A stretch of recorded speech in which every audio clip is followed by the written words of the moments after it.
자, 여러분 안녕하십니까? 자, 이번 시간에는요 제3장 노동의 수요 15번 문제를 같이 풀어보도록 하겠습니다.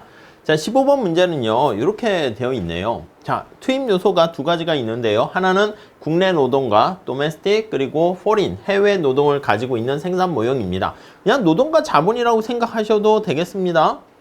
자, 이 시장은 다음의 조건을 충족하고 있어요. 여기 도메스틱 국내 노동 그러면 우리 이렇게 할게요. 우리 MPL 이렇게 되어 있고 임금 대비 여기 자본에 대한 가격 MPK 자본의 가격 요거죠. 여러분 요거를 자리 바꿈을 해보면 어떻게 됩니까? MPL 이렇게 있고 MPK 그러니까 이게 다른 얘기가 아니라는 거야. 얘가 MRTS LK 그 다음에 R분의 W 이렇게 돼서요. 등량곡선의 접선의 기울기랑 그리고 등비용선의 기울기가 같아질 때가 최적이다 라는 것을 알 수가 있습니다. 노동과 자본 대신에 국내 노동 그리고 해외 노동 이렇게 얘기했고요. 이게 최적 조건이 이렇게 있죠. 자, 1번 보시면 해외 노동자의 한계 생산을 증가시키는 경제적 충격이 발생했습니다. 그러니까 자본에 대한 한계 생산이 증가했다 이렇게 보시면 되겠어요. 해외 노동의 한계 생산이 증가하면 이게 올라가 버리니까 부등호가 이렇게 됩니다. 이렇게 될 거예요. 이해 가시죠? 자, 이런 상황이 발생했을 때 국내 임금과 해외 임금에는 아무런 변화가 없게 된다라고 하면은요. 국내 노동과 해외 노동은 어떻게 되는가? 아니 여기서 이게 올라가서 이렇게 되면 우리 어떤 선택을 합니까? 1원당 노동에 대한 한계 생산, 1원당 자본에 대한 한계 생산을 생각해 봤을 때 노동을 줄이고 자본을 증가시키죠. 이거 뭐 등량곡선과 등비용선 그걸로도 한번 그림 그려보세요. 여기도 마찬가지지.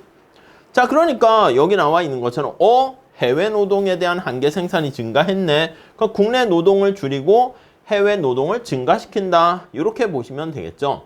그래서 노동자인데 포린 관련한 해외 노동을 증가시키고 이게 증가하게 되면 어떻게 됩니까? 한계 생산이 체감하잖아요.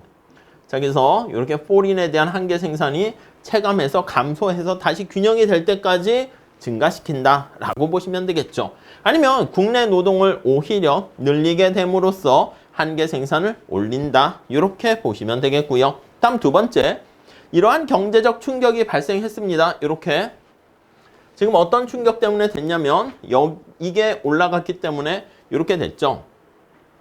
자, 그래서 국내 노동에 어떤 해외 유출을 반전시키기를 원한다라고 하면은 그러니까 우리나라 노동, 국내 노동을 좀 더 많이 사용하게 한다면 그렇게 하기 위해서는 자본을 자꾸 많이 사용하는데 노동을 많이 사용할 수 있게끔 하는 방법은 뭐가 있겠습니까? 하면요. 요거 해외 노동에 대한 임금을 올리거나 요게 1번 그러면 이게 같이 올라가게 돼서 다시 이퀄이 되겠지. 아니면 얘를 올리거나 아니면 얘를 떨어뜨리거나 이런 방법이 있겠죠. 뭐 2번, 3번 이렇게요. 이해 가시죠? 자, 균형으로 가게 하는 방법 보시면 되겠습니다. 자, 국내 임금을 상대적으로 낮춘다. 이렇게 정리하시면 되겠고요. 여기 설명을 넣어놨는데 설명보다는 이 식에 나와 있는 것들 이용해서 보시면 될 것 같고요.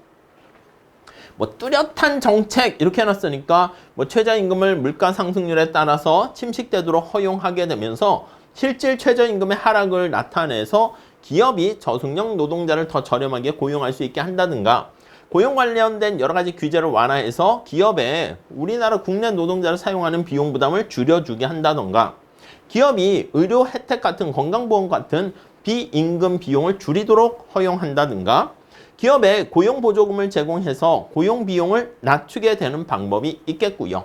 그 다음에 해외 임금을 상대적으로 높이는 2번 방법을 사용할 수도 있겠습니다. 여기죠. 1번. 해외 임금의 상대적인 비용을 높이는 방법을 사용할 수 있겠어요. 그래서 요거 여기선 1번이라고 매겨놓은 거예요. 자, 해외 노동의 매력을 줄여가지고 국내 노동의 상대적 경쟁력을 높이는 방법인데요.